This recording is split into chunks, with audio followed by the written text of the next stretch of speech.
এখানে সরি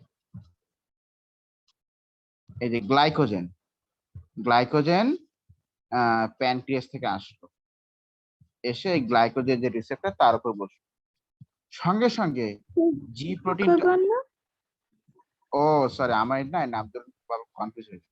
আচ্ছা, গ্লুকাগন এসে বসলো অন দা গ্লুকাগন রিসেপ্টর, সঙ্গে সঙ্গে এই জি প্রোটিন একটা ধাক্কা খেলো যে আরে বাবা গ্লুকাগন এসে বসছে, সঙ্গে সঙ্গে ও চলে যায় এই এনজাইমের কাছে।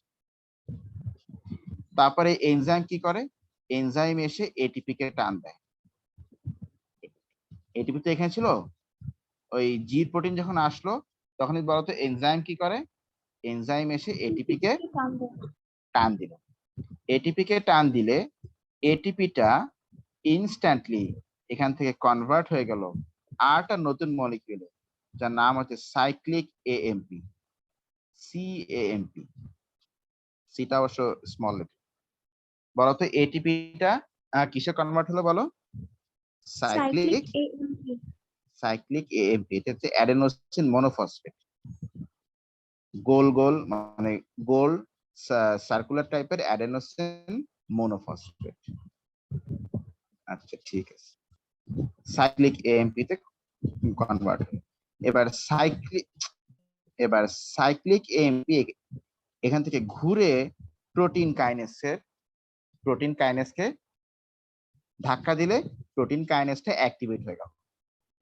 এবার প্রোটিন কাইনেস এসে ধাক্কা দিল ফসফোরাইলেজ কাইনেসটা অ্যাক্টিভেট। এবার ফসফোরাইলেজ কাইনেস এসে ধাক্কা দিল ফসফোরাইলেজটা অ্যাক্টিভেট হয়ে গেল। তারপরে ফসফোরাইলেজটা কি করলো, এসে গ্লাইকোজেনকে মানে অ্যাক্টিভেট করলো, and glycogen becomes converted to glucose. তারপরে সেটা এই যে পাশে যে ব্লাড ভেসেল ছিল, পাশেই যে ব্লাড ভেসেলটা ছিল সেই ব্লাড ভেসেলে, এই যেটা ব্লাড ভেসেল ধরো, এই যে এখান থেকে ব্লাড যাচ্ছে, তারপর এই গ্লুকোজটা কি হলো এখান থেকে ব্লাড ভেসেল।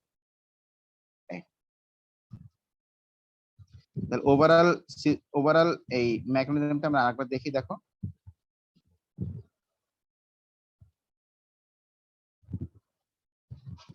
জিপির ফুল ফর্মটা কি? জি প্রোটিন, নাম কি? জি প্রোটিন। হ্যাঁ, জিটা শুধু জি থাকবে? হ্যাঁ ওটা জি থাকবে। আচ্ছা, তাহলে এখানে